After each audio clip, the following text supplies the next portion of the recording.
Olá, acabo de receber uma pergunta de uma seguidora aqui do canal e que ela diz o seguinte: Abud, acabo de comprar uma casa num terreno triangular, que árvore que eu planto? O que você responderia? Vamos falar um pouquinho sobre isso?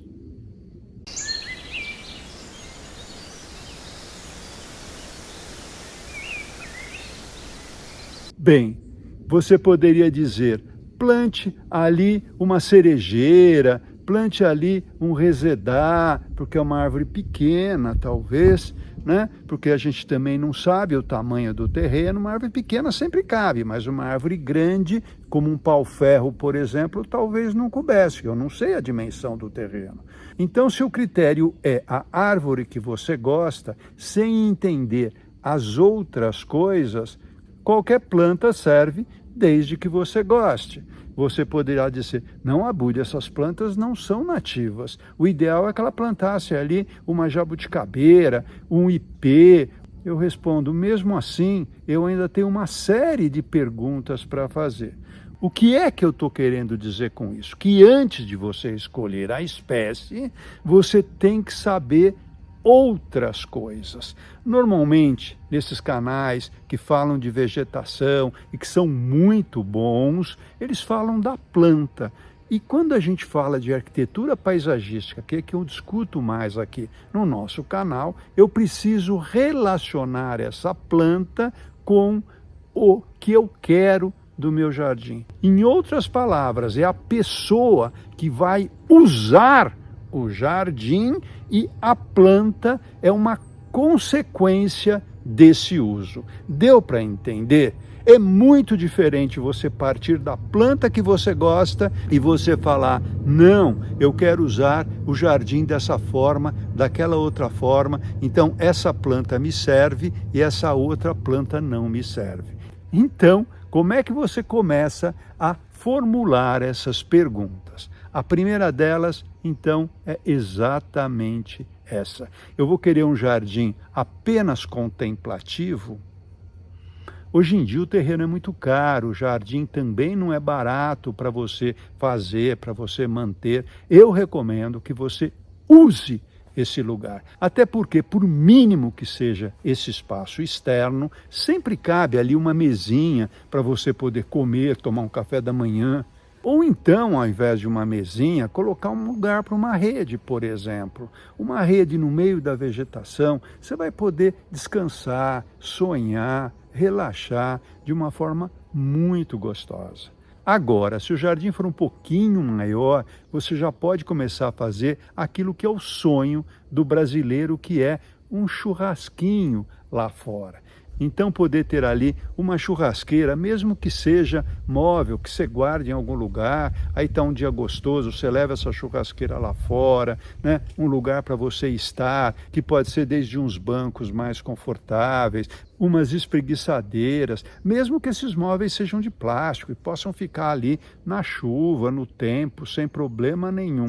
Temos hoje móveis de plásticos muito confortáveis, muito gostosos e de design bastante interessante, por um preço muito acessível. Agora, se esse espaço for um pouco maior, você já pode começar a pensar em tomar um sol lá fora também, o que é uma delícia. Ah, mas Abud, eu não tenho espaço para uma piscina. Coloca um chuveirão. Um chuveiro é uma delícia você poder se refrescar, principalmente se você mora num local bastante quente aqui do Brasil. Ou talvez caiba ali um ofurô, ou então um spa, aqueles de fiber, né? Aqueles de plástico também, que já vendem prontos, que você pode colocar, que você entra dentro, você já toma ali um banho de imersão, tem para 2 pessoas, para 3, para 4 pessoas, enfim, você já vai começando a organizar esse jardim.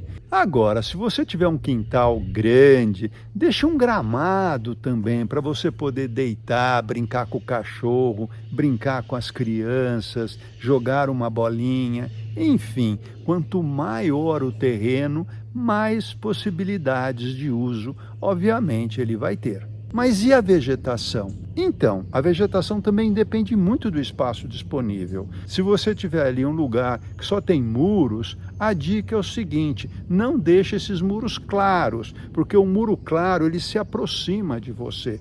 Pinte esses muros de uma cor escura. Pode ser um verde bem escuro, pode ser um grafite, pode ser um marrom café, mas deixa com que eles sumam, que eles se afastem de você para ter uma sensação que o espaço é maior. E depois você vai forrar esses muros com vegetação. Se esse lugar for muito pequeno, a dica é você colocar trepadeiras. Só existem 2 trepadeiras que funcionam bem no Brasil, que não precisam de suporte. Então é simplesmente você plantar a trepadeira, ela vai crescer tranquilamente. E essas trepadeiras são a unha de gato, que é o Ficus pumila, ou então o Parthenocissus tricuspidata, que é a falsa era, que também sobe bastante e funciona melhor nas regiões mais frias do Brasil.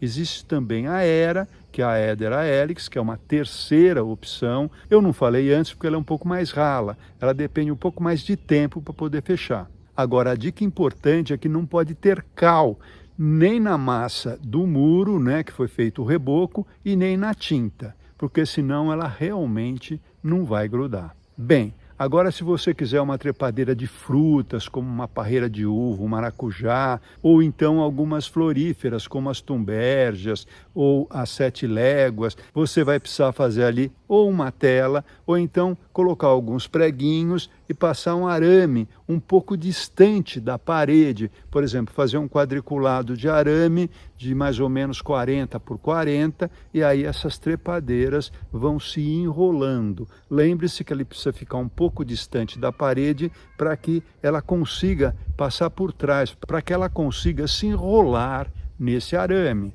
ou nesse cabo de aço.